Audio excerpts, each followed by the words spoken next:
Malheureusement, les Congolais sont habitués à ce genre de choses, malheureusement. Alors, parlons de la communication du gouvernement. Qui a le droit de parler en temps de guerre? Qui a le droit de parler en cas d'agression? Qui a le mot à dire? Tout le monde n'a pas le mot à dire ou bien communiquer sur l'avancement de ce qui se passe sur le terrain, ni de ce qui se dit dans des conseils des ministres, voire même de ce qui se dit, même ses propres pensées, en cas de guerre. Tout le monde n'est pas autorisé de donner son point de vue. En cas d'agression,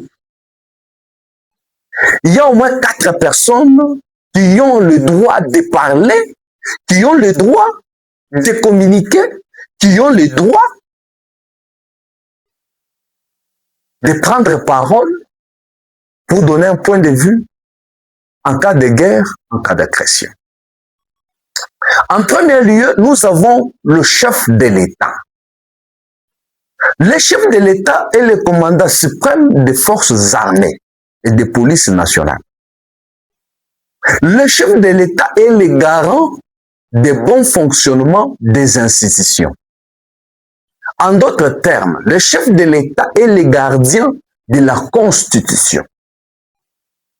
Donc, il est la personne la mieux placée pour prendre parole et donner un point de vue et expliquer ce qui se passe sur le terrain ou bien des décisions que le gouvernement a prises pour faire face vis-à-vis de l'ennemi.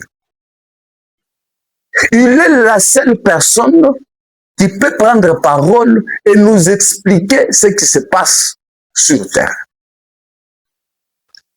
La deuxième des personnes, nous avons le porte-parole du gouvernement, le ministre de la communication. Il est la personne la mieux placée qui peut prendre parole pour nous expliquer ce qui se passe sur le terrain, qu'est-ce que le gouvernement prévoit, qu'est-ce que la population doit faire et qu'est-ce que le membre du gouvernement font. Il n'y a que le ministre de la communication qui doit nous donner les détails bien précis. Ce n'est pas n'importe qui. La troisième personne, c'est le porte-parole de la République, de la carte républicaine, ou c'est le porte-parole de l'armée. Le porte-parole de l'armée est la personne aussi la mieux placée pour nous donner la version vraie de ce qui se passe sur le terrain, parce qu'il est du domaine. Il est du domaine, c'est son domaine. Il doit nous donner des comptes rendus. Il doit nous donner des comptes rendus sur ce qui se passe sur le terrain, ce que le militaire font, quel est le défi dont les militaires font face, qu'est-ce qui se passe.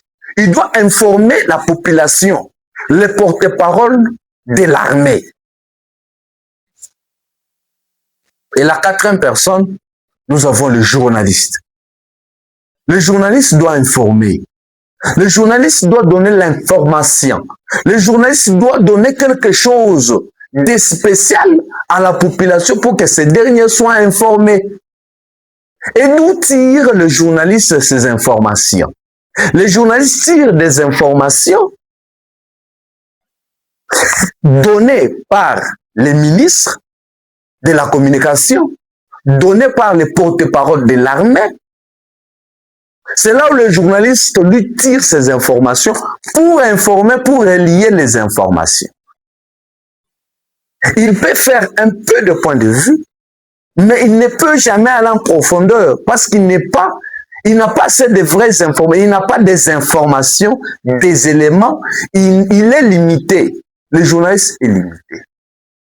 Mais étant journaliste, il peut élargir ses bras, il peut élargir ses pensées en invitant un expert militaire qui peut venir nous donner des tactiques, comment les militaires doivent évoluer sur le terrain. Donc un expert en matière de guerre, un militaire, des choses comme ça, une personnalité comme ça.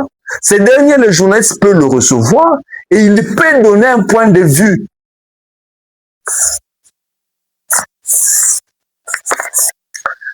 Mais malheureusement, dans le gouvernement souminois, n'importe qui peut donner son point de vue. Je peux voir Mwindo Zangi. Il est, je ne sais pas, ministre du plan. Je ne sais pas si c'est le ministre des plans. J'espère je pense qu'il est ministre des plans. Mais Mwindo Zangi, je ne sais pas s'il est ministre des plans ou bien je ne sais pas. Il fait que j'ai oublié son rôle. Il est ministre d'État, Mwindo Zangi. Mais s'il faut qu'il informe, il doit donner les informations liées aux activités de son ministère. Je crois que... Il ne peut jamais prendre parole. Non, je prends parole en tant que député. Non. Là, tu es un ministre. Étant donné que tu es ministre, à ce moment ici, on parlerait, il serait accalmie. Tu ne peux jamais monter sous un plateau de télévision et donner un point de vue. Bien que tu peux donner la vérité, mais ce n'est pas ton rôle. C'est le rôle du ministre de la communication. Si tout le monde commence à faire n'importe quoi, comment le pays va évoluer? Non, si seulement Donald Trump n'avait pas appelé l'M23 pour les stopper, ainsi il devait déjà être au niveau des calamités. Vous voyez un peu ce genre de discours, ce que ça fait dans la population. Cela retire confiance totale de la population vers son armée. Pourquoi? Parce que notre salut ne viendra pas de notre armée, plutôt des États-Unis. Et pourtant, même l'information que Mwindo Zangi a donnée, c'est une très mauvaise information. Les États-Unis n'avaient pas appelé les M23. Les États-Unis avaient appelé Paul Kagame, le Rwanda. C'est le Rwanda qui a donné l'ordre à M23 de se retirer. Ce n'est pas les États-Unis quand même. Mais ils donnent ce genre des informations. Donc, la première ministre doit tirer les oreilles de ses ministres. Il y a l'autre ici, Mouzito, mon vieux. Il y a l'autre ici, Mouzito, sous un plateau de télévision. Il dit non, Joseph Kabila n'est pas considéré comme un ennemi. Joseph Kabila ne doit jamais être considéré comme l'ennemi du pays. Et pourtant, le gouvernement dont Mouzito fait partie considère Joseph Kabila en tant que l'ennemi de la République. Il a été jugé, condamné à mort. Mais comment est-ce qu'on arrive à ce niveau-là? Nous avons dédié à notre armée 55 milliards. Et ce n'est pas des francs congolais, mais des dollars. Ça, c'est quel genre d'information? La première ministre, vous devez tirer les oreilles de vos ministres. Ils doivent être disciplinés. Que chacun communique selon son domaine, selon son ministère. Tu ne peux jamais communiquer en des autres. Tu donnes des détails dont tu ne détiens même pas.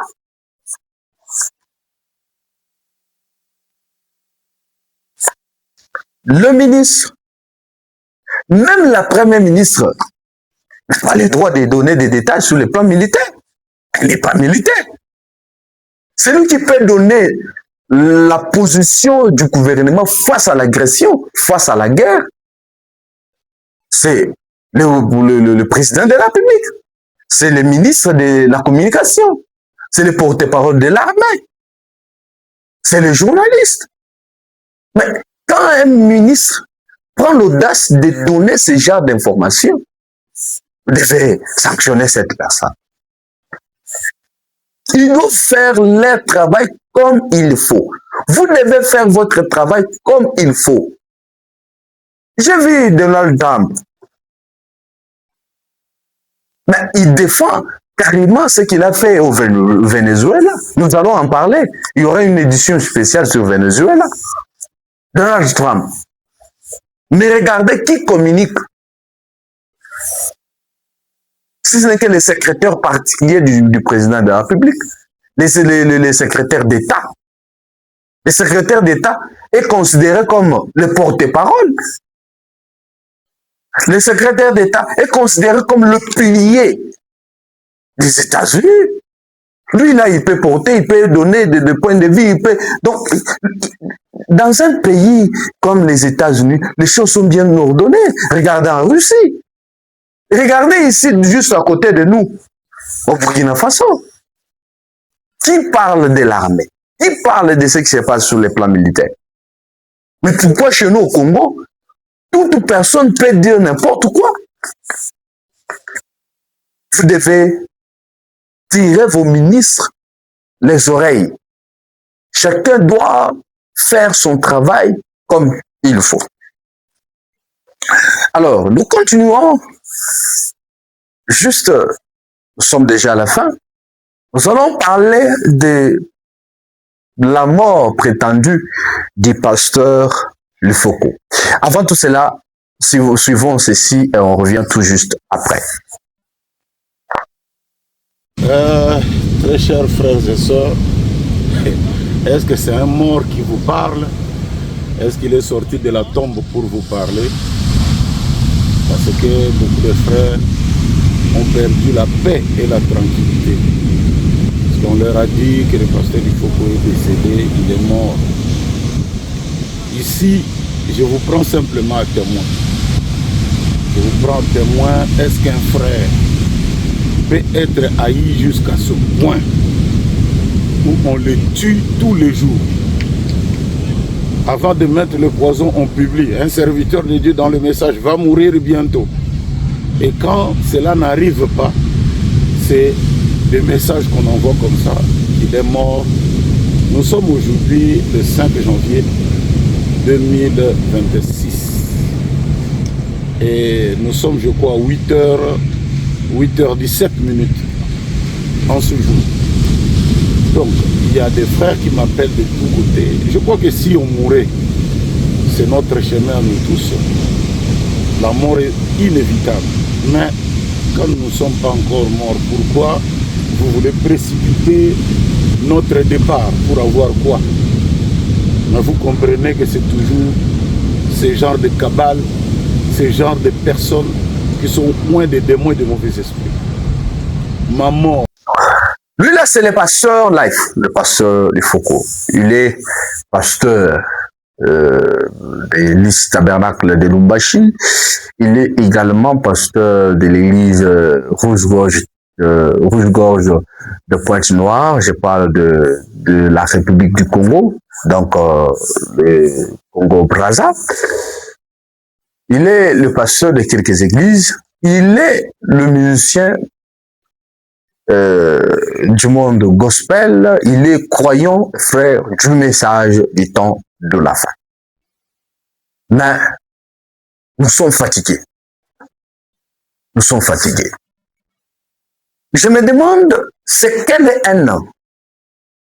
C'est quelle haine qui peut animer quelqu'un? Qui peut animer quelqu'un? Jusqu'à vouloir la mort d'un frère. Jusqu'à vouloir la mort d'un prochain. Même à ton pur ennemi. Pour nous qui croyons le message de Frère Branham, tu ne peux jamais souhaiter, les prophètes disent, même à ton pire ennemi, ne le souhaitez pas la mort. Je ne peux jamais souhaiter la mort même à mon pire ennemi. À combien plus forte raison d'un frère comme frère Lifoko. Si vous avez des divergences sur le plan de la parole, débattez sur le plan de la parole. Montrez à frère Lifoko s'il a tort, s'il ne croit pas la vérité, montrez-lui. Lui aussi, il vous montrera ce qu'il croit. Mais arriver au point de vouloir la mort d'un frère, arriver au point de vouloir sa mort, mais ça c'est frapper fort, ça c'est aller plus loin. Malheureusement, ce n'est pas des païens, ce n'est pas les gens d'autres églises, ce n'est pas des athées qui font ça, mais ce sont les frères du message. Les frères qui croient ils la même parole avec frère Lifoko, avec les pasteurs live. Ce sont ces frères-là qui publient de partout. Ce sont ces frères-là qui empoisonnent frère Lifoko. Ce sont ces frères-là qui envoient même des gens pour détruire frère Lifoko. Il venait dernièrement ici d'être empoisonné. Il a souffert de cette maladie et il continue à souffrir de cette maladie. Il était entre la vie et la mort. Il était en coma. Notre frère était à un niveau dépassé. Si Dieu n'avait pas aidé, aujourd'hui on n'allait pas avoir l'homme de Dieu, pasteur Life. C'est grâce à Dieu que cet homme est debout. Dernièrement ici, je vous avais balancé une vidéo. Dernièrement ici, il dit qu'il a été injecté un produit dont lui-même ne sait pas. Il s'est retrouvé empoisonné avec je ne sais pas quoi dans son corps. Jusqu'à ce point-là. Mais un monsieur qui se réveille un bon matin, il publie sur les réseaux sociaux. Non, frère Lifoko, le pasteur Lifoko, vient de rentrer à la maison, paix à son âme. Mais tout le monde s'étonne. Moi, j'ai reçu des appels. Mais moi, j'ai dit, mais j'ai suivi Pasteur Life hier. Il était en direct et j'ai suivi la prédication. Mais qu'est-ce qui se passe? J'essaie d'entrer en contact, il s'avérait que c'est un mensonge. Qu'est-ce que Pasteur Life a fait pour être haï à ce point-là? Qu'est-ce qu'il a fait? Est-ce que vous avez une fois attrapé Pasteur Life avec une femme d'autrui? Vous avez une fois attrapé Pasteur Life en volant quelque chose d'autrui? Avez-vous une fois entendu Pasteur Life prendre quelque chose qui n'est pas à lui? Avez-vous entendu Pasteur Life faire du mal à un frère? Et pourquoi les gens continuent à vouloir lui faire du mal? Pourquoi les gens continuent à vouloir faire du mal au pasteur Lifoko? Pourquoi? Qu'est-ce qu'il a fait? Jusqu'à vouloir même la mort. Mais écoutez, de la manière dont nous sommes venus dans ce monde, il n'y a qu'une seule personne qui peut décider de la vie d'une personne. Il n'y a qu'une seule personne qui peut décider de la vie. Je vous fais quelque chose. L'homme dépose la sémence. La femme donne naissance. C'est Dieu qui donne la vie. Beaucoup disent que non, c'est la femme qui donne la vie, ma mère m'a donné la vie. Non. La femme ne donne pas la vie. Elle donne naissance à la vie. L'homme, lui, dépose la sémence, il ne dépose pas la vie. Mais c'est la femme, en donnant naissance, que la vie entre dans l'enfant. Et celui qui donne la vie, ce n'est pas ni l'homme, ce n'est pas ni la femme, c'est Dieu qui donne la vie. Parce qu'il n'y a que celui qui peut donner la vie, qui peut récupérer la vie. Personne ne peut donner quelque chose s'il n'a pas en capacité de le retirer. Il n'y a que Dieu qui peut donner la vie et qui a la capacité de retirer cette vie-là. Il n'y a que Dieu.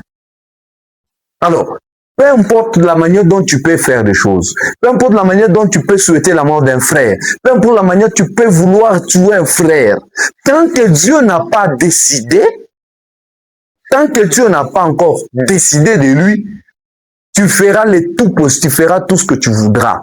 Mais ainsi, l'homme là restera toujours en vie parce que Dieu n'a pas encore fini avec lui. Donc, le message que j'envoie à ces gens-là, bourrés de cœurs de caïens, qui veulent du mal aux autres, je vous envoie ces messages. Tant que Dieu n'a pas encore fini avec un homme, peu importe ce que toi tu feras, Dieu protégera toujours cet homme. Vous avez fait le tout possible, vous avez envoyé Jean Baye en prison.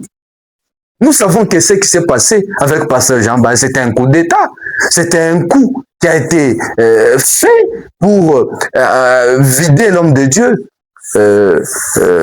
sur la scène. C'était un coup, nous savons que c'était un coup, c'était un piège monté contre Pasteur Jean Baye. Mais parce que Dieu avait décidé que Jean Baye se retrouve aujourd'hui en prison, voilà pourquoi il est en prison. Ce n'est pas parce que l'homme, parce que vous avez décidé. C'est Dieu qui a décidé de garder Jean Baye là-bas. Il sait le pourquoi. Ainsi, c'est la même chose avec Pasteur Life. Tant que tu n'es pas Dieu, tu n'as pas la capacité de faire du mal à quelqu'un. C'est Dieu qui peut décider de la vie d'un être humain. Il est celui qui donne la vie et il est celui qui peut récupérer la vie. Ainsi, j'aimerais que nous puissions nous aimer. Aimez-nous vivants. Aimez même ton ennemi. La parole de Dieu dit, aimez même ton ennemi. Celui qui te fait du mal, aime-lui. À combien plus forte raison, ma soeur Live. Nous devons l'aimer. Si nous avons des divergences sur le plan de la parole, parlons-en, travaillons, traitons, trouvons la solution. Mais vouloir la mort d'un frère, ça, ce n'est pas correct. Mesdames et messieurs, merci de nous suivre sur les ondes de la République. Je salue ceux qui nous suivent depuis les États-Unis, la France. Je salue ceux qui nous suivent depuis Lubumbashi, tous ceux qui nous suivent de partout au monde. Je vous salue, merci beaucoup et à la prochaine. Tâchez de vous abonner massivement sur les ondes de la Voix de la République.